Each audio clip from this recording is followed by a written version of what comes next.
Welcome to my channel. Try to hear the latest story. My father demanded my 4-bedroom house for my brother because he was starting a family while I'm single and have no life. I told him he shouldn't worry too much about his golden child because he's not even his. Sup Reddit. My parents decided my unemployed brother deserves my house more. The house I built with my 2 hands. You'll need some popcorn for this one because when I refused to hand over the keys, well, I accidentally nuked the entire family tree. Name's Oliver, 38 male, and I spent 2 years rebuilding a craftsman in Portland with my own hands. That 4-bedroom house represents everything I built without a handout from anyone. Growing up in Beaverton, I figured out early that some kids get crowns while others watch from the sidelines.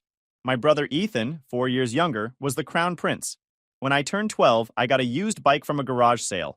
Bent handlebars, rusted chain. When Ethan turned 12, he got a trampoline park party plus a brand new bike. I asked Dad why. His response? Life's not fair, Oliver. Be grateful or be quiet. Ethan scraped by with C's and D's, managed 1 B+, and Dad took the family to Morton's.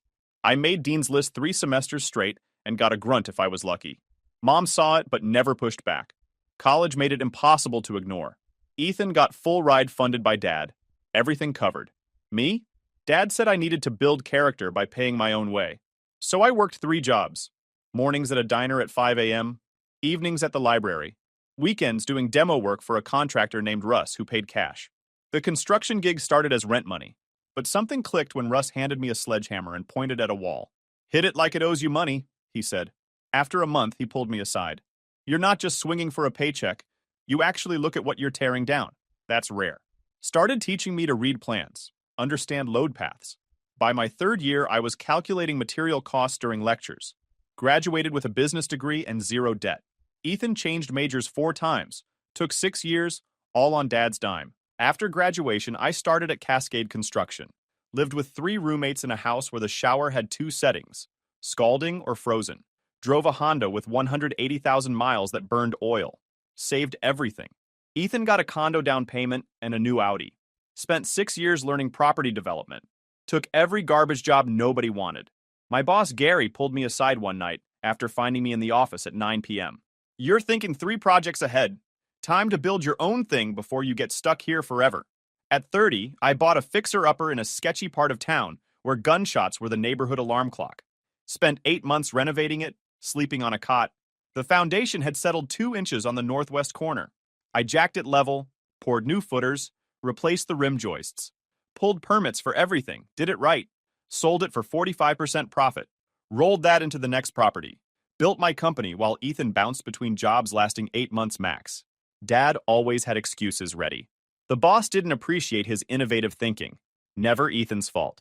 Ethan's relationship history matched his employment record. First came Brittany, who he borrowed $4,000 from before she kicked him out. Then Jasmine, who supported him for 5 months. Dad always swooped in with cash. Then came Kelsey. Met her at some networking event. She was 26, worked as a social media consultant, 900 followers and sponsorships that paid in free protein powder. Within 2 months, Ethan proposed with a ring Dad co-signed for. Within 4, they were planning a wedding Dad agreed to fund. Red flags everywhere. Kelsey's Chanel sunglasses on a Target budget. Ethan's credit card debt Dad kept paying off. While my brother's life ran on Dad's credit card, my business grew, made a name doing historic renovations. By 35, I was bidding on major developments with wait lists. 3 years ago, I found the property that changed everything. 4-bedroom craftsman in a neighborhood starting to turn. The house had been gutted by a previous owner who ran out of money. Exposed studs crawling with carpenter ants. Ancient wiring, plumbing leaking rust. But solid Douglas fir framing underneath. Spent 2 years on that house. Worked my projects during the day, came home and worked until midnight with headlamp and Milwaukee tools. Rewired everything. Replumbed the whole system. Restored the hardwood floors with a belt sander. Built a custom kitchen. The original knob and tube wiring had to be completely stripped out. I ran new circuits. Upgraded the panel to 200 amps. Installed GFCI outlets in the kitchen and bathrooms. Every inspection passed first try. Every dollar was mine. Every hour was mine. That house became proof that I could build something valuable on my own. Meanwhile, Ethan and Kelsey's engagement stretched into its 2nd year. They'd set 3 wedding dates, canceled all 3 because they kept spending the deposit money on other things. They lived in Ethan's condo that Dad had bought, surviving on Ethan's sporadic freelance work that paid maybe $600 a month, Kelsey's Instagram sponsorships, and monthly cash infusions from my parents. Kelsey had a talent for spending other people's money. Meanwhile, Ethan's credit cards were maxed at 47 grand across 5 different accounts. Dad paid the minimums every month to keep them from defaulting. Dad treated Ethan like a misunderstood entrepreneur. Mom enabled every bad decision with Venmo transfers. And me? I was the distant son who'd chosen material success over family connection. But I'd built actual walls.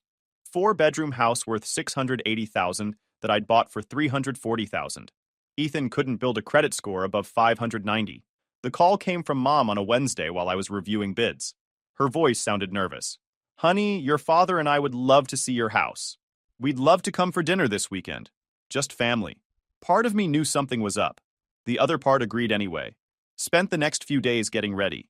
Deep cleaned. Planned Dad's favorites. Ribeye steaks I'd dry-aged myself, roasted potatoes, grilled asparagus. Stocked up on premium coffee and drinks. They arrived Saturday at 6 sharp. Dad walked in looking around like a building inspector. Mom compensated with over-enthusiastic compliments. Ethan and Kelsey showed up 20 minutes late. Kelsey immediately started photographing everything with her phone. The house tour was predictably painful. I showed them the structural work, explained the foundation and floor system. Dad nodded while checking his phone. Mom cooed. Ethan and Kelsey whispered in the hallway. When we reached the master suite, Kelsey finally spoke. "Wow, Oliver. This bedroom is literally bigger than our entire bedroom. Must be nice having all this space just for you. Kind of a waste, right? For one person?" "Seriously, bro," Ethan added. "What do you even do with 4 bedrooms? You don't even have anyone over. Pretty sad, honestly. You're just here alone every night in this big empty place." I smiled and said nothing. Dinner started civilly. Mom asked about my projects. For 15 minutes, it felt almost normal. Then Dad set down his coffee. "The house is impressive, Oliver. Better than I expected, honestly. You've done well for yourself." He paused. "Though I have to say it's way too much for a bachelor. All these empty bedrooms." Before I could respond, Ethan cleared his throat. "Actually, since we're all here, Kelsey and I have some exciting news." He reached for her hand. "We've finally set a wedding date, December 15th, and we're planning to start a family right away." The table erupted. Mom got teary. Dad stood up to shake Ethan's hand. I said congratulations. "This is perfect timing," Dad continued. "Ethan and Kelsey need a proper family home. That condo is too small for children." I nodded. "There are some good neighborhoods opening up. I could help them look—" "Actually," Dad interrupted, "your mother and I have been discussing a more practical solution." The room got quieter. "Oliver, you have this 4-bedroom house with 3 empty rooms. Ethan and Kelsey need space for their future family. It makes perfect sense for you to give them this place." Silence. "I'm sorry, what?" Dad waved his hand. "You're in real estate. You flip properties constantly. This is just another house to you. They need a home. You're one man who doesn't even need this much space. You can find an apartment. Let them settle in here." Kelsey was already looking around, probably mentally redecorating. Ethan had this smug look on his face, like he'd already won. "This isn't just another property," I said, keeping my voice level. "This is my home. I spent 2 years rebuilding it." "Oh, come on," Ethan scoffed. "It's just a house. Stop being dramatic." "And it's not about the house," Dad said impatiently. "It's about family. Your brother is starting a family. If you cared about family at all, this wouldn't even be a question. I care about family, but asking me to hand over my home isn't reasonable. I can help with a down payment." Kelsey's smile vanished. "Wow. Your brother needs help, and you're too selfish, too wrapped up in your lonely little kingdom to help him." "I'm offering to help, just not by giving up my house." "Some help," Ethan muttered. "Why am I not surprised?" "You've always thought you were better than me," he said, face flushing. "Mr. Self-Made Man. Meanwhile, you're sitting in this huge house alone like some pathetic hermit. No girlfriend, no friends, just your tools and empty bedrooms. But sure, hang on to your fortress." Kelsey leaned in. "You're going to die alone in this house, Oliver. Old and bitter." The rest of dinner went downhill fast. Dad got louder. Mom made weak attempts to smooth things over while siding with them. Ethan and Kelsey kept making comments about my miserable existence and how much better the house would be with actual life instead of one sad man's midlife crisis. By the time they left, slammed doors, Kelsey knocking a picture frame off, Ethan's parting, "You're going to regret this," things were done. Standing in my kitchen, I was angry, but I had this certainty that I wouldn't bend. This house was mine, and I'd burn it before handing it to them. Next morning, 6 missed calls from Mom. 3 voicemails with the same theme. Dad was disappointed. Ethan was hurt. I needed to reconsider for the sake of family unity. Text from her read, "Please don't let pride destroy this family. You know your brother needs this. Why are you being so stubborn?" No mention of how I might feel having my life's work called wasted space. No acknowledgement that the request was insane. That afternoon, Dad called directly. "You're being unreasonable and frankly embarrassing. Ethan needs this house. Ethan needs a steady job and a reality check. Not my house. Watch your mouth. That's your brother you're talking about. The same brother who's trying to start a family while you sit in that house alone playing martyr. And this is my home you're trying to give away like a hand-me-down jacket." He hung up on me. The pressure campaign started in earnest. Mom called daily with tearful speeches about family unity. My Uncle Isaac sent an email explaining how real men put family first. My Aunt Paula posted cryptic Facebook statuses. Some people value things over people, clearly directed at me. Even my cousin Blake sent a message. "Dude, don't be that guy." Everyone had an opinion. Then it went public. Ethan posted about how hard it was finding affordable family housing. Kelsey shared it. When family members could help but choose not to. Praying for change of heart. The comments filled with relatives making thinly veiled references to selfish people. Dad escalated. Started calling my business clients. Not many, just enough to cause problems. Told them I was dealing with personal issues and might not be reliable. 3 clients called asking if everything was okay. 1 postponed a project pending resolution of your family situation. That crossed a line. Family drama was one thing. Attacking my livelihood was war. I deleted Facebook and doubled down on work. 2 weeks after the dinner, things escalated. Came home to find Ethan's Audi in my driveway. Found him and Kelsey in my house with a contractor, measuring tape in hand. The back door lock had been forced. Scratches around the deadbolt. Door frame splintered where they'd pried it open. "The master bathroom needs updating," Kelsey was saying, gesturing with her phone. "I'm thinking Carrara marble countertops and one of those rainfall showers. And this bedroom would be perfect for the nursery. We'd need built-in storage, expand the closet. What the heck are you doing in my house?" Ethan turned, annoyed. "Relax, bro. Just getting some preliminary measurements. Dad said you'd come around eventually, so we wanted to be ready to move in quickly. Get out." The contractor gathered his things, looking uncomfortable. "Look, I thought this was finalized. They showed me the address. Said the owner had approved the walkthrough. Well, the owner didn't, and you're trespassing." Kelsey crossed her arms. "This is exactly your problem, Oliver. Everything is yours, yours, yours. Some of us understand what family means, what real sacrifice looks like. Family doesn't mean breaking in and planning renovations." "We didn't break in," Ethan lied, even though the damaged door told a different story. "Since this will be our house soon anyway." "Yeah, you're being delusional, because this will never be your house. Ever." "We're delusional?" Kelsey's voice went shrill. "You're the one sitting here alone playing house like you're somebody important. This place is wasted on you. We'd actually use it. We'd fill it with life and love instead of one bitter man's ego." "Get out before I call the cops," I snapped. "Better single than a leech who's never earned anything," I shot back at Ethan. "When's the last time you held a job for more than 6 months?" Ethan's face went red. "I'm trying to start a family. What are you doing?" "Building my own life without handouts. You should try it." The contractor was gone. Ethan and Kelsey followed, but not before Kelsey knocked over a lamp and Ethan put his fist through the drywall. Left a hole the size of a dinner plate. Cost me $200 in materials and 3 hours of work to patch and repaint. "You'll regret this," Ethan said from the doorway. After they left, I stood in my damaged hallway. I changed all the locks that night and installed a security camera system. The next escalation came 4 days later. Ryder called during a morning meeting. "Someone's been calling our clients spreading rumors about financial instability." My stomach dropped. "What kind of rumors?" "Personal bankruptcy. Projects not getting completed." 3 clients called this morning. I spent 2 days doing damage control. The Harrisons, who'd signed for a $400,000 renovation, were spooked. The Martins threatened to pull out of a $680,000 new build. Anderson Commercial wanted written assurances before releasing the next draw. Ryder and I tracked the source, Kelsey's number. She'd photographed our client list during her tour. "Legal action?" Ryder asked. "Not yet. Document everything." Ryder was former Marine. No nonsense. "Your family's sabotaging your business to force you out. That's warfare.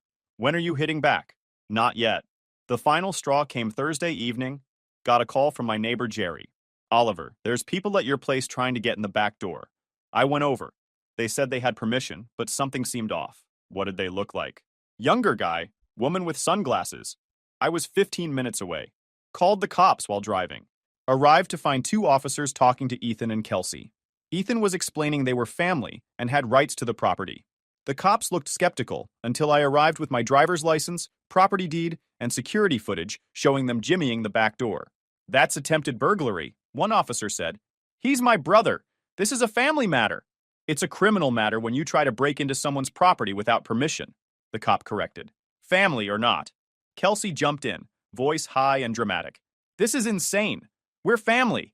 Tell them, Oliver. I looked at the officers. I've asked them repeatedly to stay away. They've been harassing me, broke in once, and now trying again. I want this documented. They didn't arrest them, just gave them a warning. But the officer pulled me aside.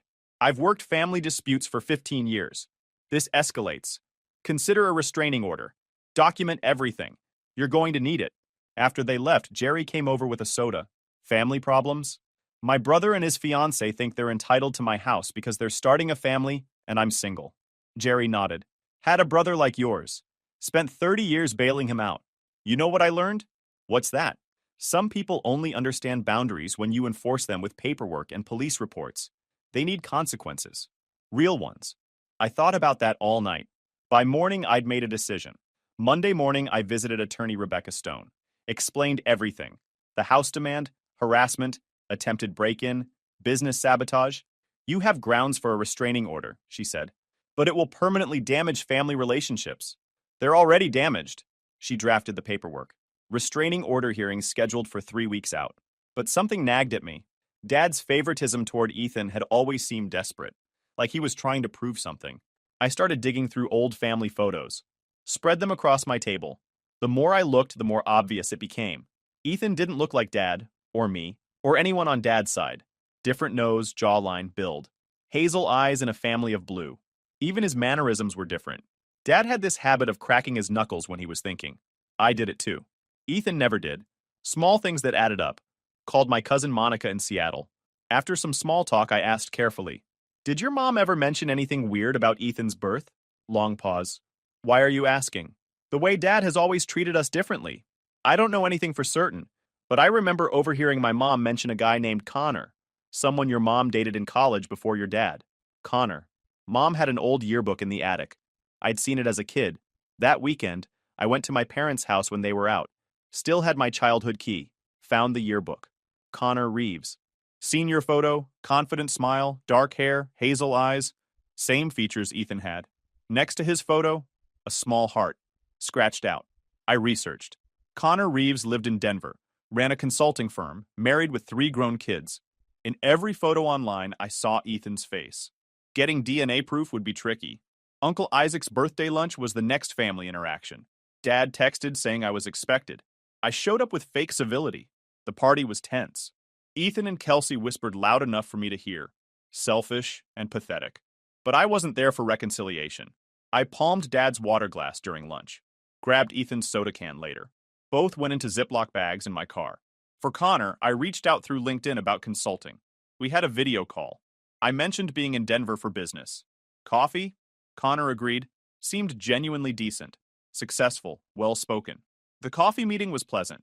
When he went to the restroom, I grabbed his coffee cup and napkin, sealed them in bags I'd brought, sent all 3 samples to a DNA testing service, paid for rush processing, then waited. The restraining order hearing happened first. Rebecca presented documentation. The judge barely deliberated. The judge said to Ethan, You and Ms. Torres are to maintain a minimum distance of 100 yards from your brother's residence and place of business. No direct or indirect contact. Any violation will result in immediate arrest. Ethan's face went purple. Kelsey looked like she wanted to set the courtroom on fire. Dad, who'd come to support Ethan, stood up sputtering. One more outburst and you'll be removed, the judge warned. As we left, Dad caught up with me in the parking lot. You got a court order against your own brother. My brother tried to break into my house. Twice. His fiancée sabotaged my business. I protected myself. This is what you've become? So obsessed with your house that you'd destroy your family? I didn't destroy anything. You did. By treating Ethan like he could do no wrong while treating me like an inconvenience. Dad's face darkened. I gave both you boys everything. You gave Ethan everything. I got lectures about character building. You got exactly what you deserved. Ethan needed more support. He's always struggled more than you. Wonder why that is, I said. Maybe ask Mom about Connor Reeves. Dad froze. I drove away. The DNA results arrived 3 days later. The envelope sat on my counter for an hour before I opened it. The report was technical, but the conclusion was clear. Dad and Ethan shared no paternal DNA. Connor and Ethan showed 99.9% probability of biological paternity. I'd been right. Ethan wasn't Dad's son. Ryder came over that evening. I showed him the report. This explains everything, he said. What are you going to do? Part of me wanted to blow everything up immediately. Part of me hesitated. Then I remembered Ethan's fist through my wall, Kelsey's calls to my clients, the attempted break-in, the $8,000 I'd spent on legal fees so far, the project I'd nearly lost. I'm going to use it, I said. First move, I sent a letter to Dad. Professional courier, signature required. Simple. Enclosed is a DNA test proving Ethan is not your biological son. Connor Reeves, Mom's college boyfriend, is his father. The test included samples from you, Ethan, and Connor. Results are conclusive. I have copies in multiple locations. If the harassment about my house continues, I will share these results with the entire family. If you leave me alone, this stays between us. Your choice. I included a copy of the full report. All 14 pages. Genetic markers, probability calculations, lab certifications. Impossible to dispute. The next 48 hours were silent. Then Dad called. We need to talk. In person. Fine. Neutral location. We met at a diner off I-5. Dad looked terrible when I walked in. Unshaven, clothes wrinkled, eyes hollow. He'd clearly told Mom. Their car was in the lot. She was sitting in the passenger seat, face in her hands. Inside, Dad ordered coffee he didn't drink. Sat in silence for 5 minutes before speaking. How long have you known? About 2 months. Started suspecting longer? The yearbook. You took the yearbook. Borrowed it. Returned it. More silence. Then, I suspected when Ethan was born. The timing was right. Your mother had been distant. And he didn't look like me, but I never wanted confirmation. So you overcompensated. Tried to prove he was yours by giving him everything. Dad's hands shook around his coffee cup. Every time I looked at him, I wondered. Every milestone I asked myself if I was raising another man's son. I thought if I loved him enough, it would make the biology irrelevant. And what about me? Your actual son? You were so independent. I thought you didn't need as much. I needed my father. Not money. Just acknowledgement that I mattered. Dad looked broken. I know, and I failed you. I've been failing you for 38 years. The apology I'd waited for didn't feel like anything. Too late. Too much damage. Does Ethan know? Dad asked. Not from me. Your mother wants to talk to you. I don't want to talk to her.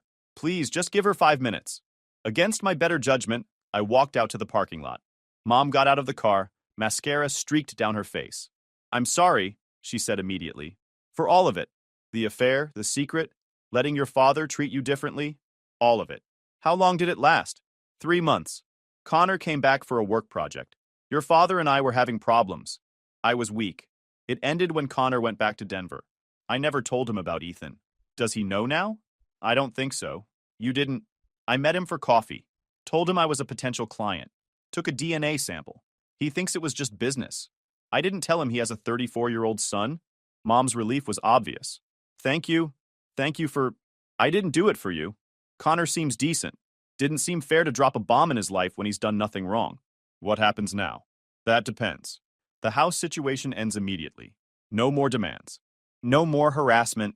Ethan and Kelsey stay away from me. My business, my property. You and Dad leave me alone unless I initiate contact. Do that, and this stays private. And if we don't, then everyone finds out. Every relative. Every family friend. I'll mail copies to everyone in Mom's Christmas card list. Ethan will find out his life is built on a lie. Dad will be the man who got cuckolded and spent 34 years overcompensating. And you'll be the woman who cheated, lied for 3 decades, and let her real son suffer. Mom flinched. That's cruel, Oliver. So is asking me to give up my home for your mistake. So is watching you enable Dad's favoritism my entire life because you were protecting your secret. We all make choices. I left them in the parking lot. Drove home. Didn't feel anything. Just empty. 2 days later, Dad called. We've agreed to your terms. No more contact, no more pressure, just leave it alone. Don't tell Ethan, as long as you keep your end. There's something else. Your mother and I are separating. This brought up too much. We're filing for divorce. Couldn't find any sympathy. That's between you two. After he hung up, I sat in my house and thought about what I'd done. I'd destroyed my parents' marriage, weaponized a family secret, burned bridges that couldn't be rebuilt. But I still had my house, and that had to count for something. Uncle Isaac showed up at my office 3 weeks later. Ryder intercepted him. Isaac looked rough. Your father's falling apart. Moved into a motel. Your mother's staying with Paula. And Ethan, what the heck did you do? I protected myself. You destroyed your parents' marriage. They destroyed it 38 years ago. I just stopped pretending. Isaac left without another word. But the encounter confirmed Dad had told people. The secret was leaking. My cousin Blake called that weekend. Dude, what's going on? My mom says your parents are getting divorced and it's your fault? It's complicated. Then uncomplicate it. Is this about the house thing? Did you really get a restraining order against Ethan? Ethan tried to break in twice. His fiancée sabotaged my business. The restraining order was necessary. Blake went quiet. Are you doing okay? This seems extreme. I'm fine. Better than fine. For the first time, I'm not waiting for scraps of approval from people who made it clear I don't matter. That's pretty dark, Oliver. It's honest. The next crack came from Mom. She violated no contact with a text. Please don't do this. We're a family. I didn't respond. 2 days later, your father is talking about telling Ethan everything. Please let me explain things to him first. Still no response. The divorce proceedings were bitter. Heard through Blake that Dad was pushing for full disclosure about the affair. Mom's attorney was fighting to keep it sealed. Getting expensive and nasty. 6 weeks after my ultimatum, the inevitable happened. Ethan found out. Got a series of texts from an unknown number. You destroyed my family, you piece of trash. Escalated from there. Threats, accusations, incoherent rage. I saved everything and forwarded it to Rebecca. This violates the restraining order, she said. Want to pursue criminal charges? Not yet. Let him rage. I might need documentation later. The texts continued for 2 days. Then stopped. Blake called. Ethan knows. About Connor. Everything. How'd he find out? Your dad told him. Said he was tired of living with lies. Ethan's losing his mind. The wedding's off. Kelsey dumped him immediately when she realized he's not getting any inheritance money. I couldn't help but laugh. Kelsey's gold digging had been obvious from day one. It gets worse, Blake continued. Ethan went to Connor. Flew to Denver on a credit card he can't afford and confronted him. Showed up at Connor's consulting office demanding a relationship and financial support. Walked right past the receptionist screaming about being his son. How'd that go? Connor was blindsided. Had no idea Ethan existed or that your mom even had a second kid. His wife was there for a lunch meeting. Ethan caused a massive scene in front of employees and clients. Security had to escort him out. Connor's lawyer sent a cease and desist letter. Threatened a restraining order if Ethan contacts him again. Perfect. Ethan had burned through his last potential lifeline in spectacular fashion. And Kelsey? I asked. Gone. Dumped him same day he told her about the DNA results. Took her stuff and moved back with her parents. The dominoes were falling faster than I'd expected. Your family's in meltdown mode, Blake said.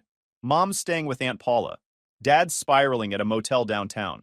Neighbors complained about the noise. Ethan's bouncing between rage and depression, couch surfing because he can't afford rent. And everyone blames you. 3 months later, I'd settled into a new normal. The restraining order meant Ethan stayed away, though texts from burner phones reminded me he hadn't accepted anything. Mom tried reaching out through relatives. I ignored all of it. Dad had gone silent. Blake said he'd moved to a small apartment across town. The divorce finalized in November. Mom got the house and half the retirement accounts. Dad got his apartment and the other half. Neither seemed happy. Then came the Christmas text from Ethan. Hope you're enjoying your house while our family burns. 2 days before Christmas, Rebecca called. Ethan filed a lawsuit claiming you manipulated DNA evidence. That's absurd. It's legal harassment. Won't go anywhere, but it'll cost time and money. That's the point. The lawsuit claimed I'd manufactured fake results, spread false information, and caused emotional distress, seeking $200,000. The case was trash. DNA results were certified, I had documentation. But defending meant depositions and fees. Ryder looked at it. He's hoping you'll settle. Not happening. Rebecca filed to dismiss. Included documentation of violations, sabotage, break-ins, hearings scheduled for February. In the meantime, the gossip reached critical mass. Everyone knew about Connor. Sides had been chosen. Half the family thought I was vindictive. The other half thought I'd been justified. Spent Christmas alone, ordered Chinese takeout, worked on design plans. Phone stayed silent. Best Christmas I'd had in years. The lawsuit hearing happened on a cold February morning. Ethan showed up representing himself. Couldn't afford an attorney. Looked gaunt, exhausted. The courtroom was small. Judge Collins presiding. Rebecca destroyed his case. Presented certified DNA results from Helix Labs, complete with chain of custody documentation. The restraining order with police reports attached. Screenshots of Kelsey's calls to my clients with timestamps. Bank records showing Ethan's dependency on parental support. $47,000 in credit card debt, 5 accounts in collections. Character witnesses testified to employment instability. Ethan tried to argue. Claimed I'd manipulated everything. His voice cracked halfway through, hands shaking as he held photocopied documents that looked printed at a library. No legal structure. Just rambling about betrayal and stolen futures. The judge cut him off after 10 minutes. This case is without merit. The DNA evidence is certified and legally obtained. Your brother had legitimate reasons for protecting himself given the documented harassment. Your emotional distress stems from discovering a truth about your parentage, not from any wrongdoing on his part. Case dismissed. Furthermore, I'm sanctioning you $5,000 for filing a frivolous lawsuit that wasted this court's time. Ethan's face went white. Outside, he caught up with me. He looked terrible. Gaunt, hollow, clothes hanging off him. Completely defeated. Are you happy now? You've destroyed everything. I stopped letting you take what wasn't yours. It was just a house. It was my life, my work, my proof I could build something on my own. You wanted to take it because you've never built anything yourself, because Dad always gave you everything, so you thought you deserved my house too. He's not my dad, Ethan said, voice breaking. I don't have a dad. Connor wants nothing to do with me. And Patrick, he can barely look at me now. Do you know what that's like? Yeah, actually. I know exactly what it's like to have Dad look at you like you're disappointing.